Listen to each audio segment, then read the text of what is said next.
I still remember the exact second my world cracked open, like a fault line ripping through the middle of a Thanksgiving table that was supposed to feel like home. "Sweetheart," my sister Elena said, her voice dripping honey while her eyes cut like glass. "The turkey's really for family." She slid the platter away from my boy Noah, right as his little hand reached out. 10 years old, and he froze. The whole room went quiet except for a couple of choked laughs from cousins who didn't know where to look. That was the moment I knew I'd been funding people who didn't even see my son as theirs. But that wasn't the worst of it. Let me take you back, because you need to feel how normal everything seemed before it all burned down. I'm Ethan, 38 now, living in Austin. I run paid ads for big online brands. Numbers, dashboards, split tests. That's my language. Most days it's just me and Noah in our little house with the crooked basketball goal out front and the kitchen island where he does homework while I cook spaghetti that's never quite as good as his mom's used to be. His mom, Jenna, lives in Seattle now. We split 3 years ago, clean and quiet. Noah flies out for summers and long breaks. It works. We're okay. Better than okay, most weeks. My family, though, that's where the rot was hiding. Elena's my older sister, always has been the one who knew how to smile while twisting the knife. Married to Marcus, who picks up contracting jobs when the market's hot and complains when it's not. 3 kids, big house in the same neighborhood as mom and dad. I started helping them out small at first. Tires for her minivan, braces copay when their youngest needed them, a couple grand to keep the lights on after Marcus got laid off. Then came a mortgage. 4 years ago, Marcus shattered his ankle on a site.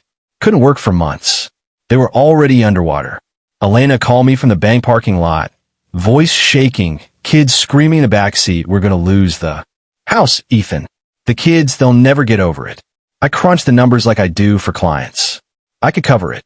$1,720 every first of the month, just until he was back on his feet. 4 years later, it was still coming out of my account automatically. Like Netflix. Like electricity. I barely noticed anymore. In return, I got invitations. Noah got to come to Christmas Eve, Easter's, pool days at Elena's. I told myself it was worth it for him to have cousins, grandparents, that loud, messy family thing I never really had growing up. But there were signs I ignored. The year Noah turned 9, and every cousin got the new gaming console while he opened socks and a puzzle my mom found on sale. The spring break photos Elena posted, her kids and my parents at the lake, captioned Grandkids Weekend. With Noah right here building Legos on my living room floor. The way Elena always called him Ethan's little guy, instead of just Noah, like he was an accessory I brought along. I kept paying. I kept showing up. I kept pretending the math added up to love. That Thanksgiving, we arrived with store-bought pies and Noah in his new sneakers he was so proud of.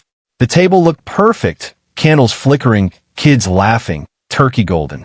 Noah sat between me and my niece, eyes wide at all the food. He reached for turkey, and Elena did it. Leaned across, smiling that tight smile, and said those words. "Sweetheart, the turkey's really for family." She moved the platter toward her own kids. A couple of uncles snickered. Mom stared at her plate. Dad kept passing rolls like nothing happened. Noah's hand hung in the air for a second, then dropped. His face went red, then pale. He pulled his plate closer, stared at the single scoop of green beans like it was enough. My fork started shaking. I could feel the metal trembling against the china. Heat rushed up my neck. I wanted to scream, to throw something, to make every adult in that room feel even a fraction of what my 10-year-old was. Swallowing right then. Instead, I stood up slowly. "Come on, bud," I said, voice steady somehow. "Let's go." Noah looked up at me, eyes glassy. "But we're going." I took his hand. It was ice cold. Elena laughed, sharp, nervous. "Seriously? Over turkey?" I didn't answer her. I looked around the table once. No one met my eyes, and walked Noah out past the china cabinet full of photos where he barely appeared. The front door shut behind us with a soft click that felt louder than any slam. We drove in silence for a while. Street lights streaking across his face. He didn't cry. He just stared out the window. Eventually he whispered, "Did I do something wrong?" Those words gutted me more than anything Elena said. "No, baby, you didn't do anything." "Then why?"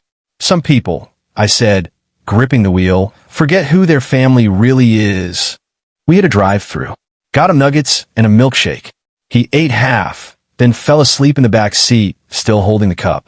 That night, after I carried him to bed, I sat at my desk with my laptop open. Bank app on one side, spreadsheet on the other.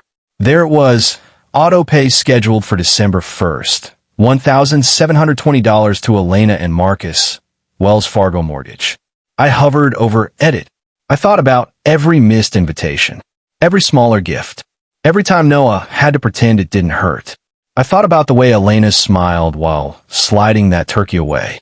I clicked cancel recurring payment. Confirmation popped up. Are you sure? I was sure. The email came instantly. Payment canceled. For the first time in years, that $1,720 was mine again. Ours. I opened a new tab. Travel site. Filtered for warm places, kid-friendly, December dates. Found it.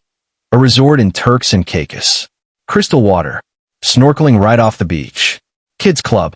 All-inclusive. 2 first-class tickets from Austin. Océan Fransuite. Excursions. The total blinked back at me. $24,800. Roughly 14 months of someone else's mortgage. I booked it before. I could talk myself out of it. The next morning, I woke Noah with pancakes and turned my laptop toward him. If you could go anywhere, just you and me, where would it be? He thought for half a second. That place from the commercial.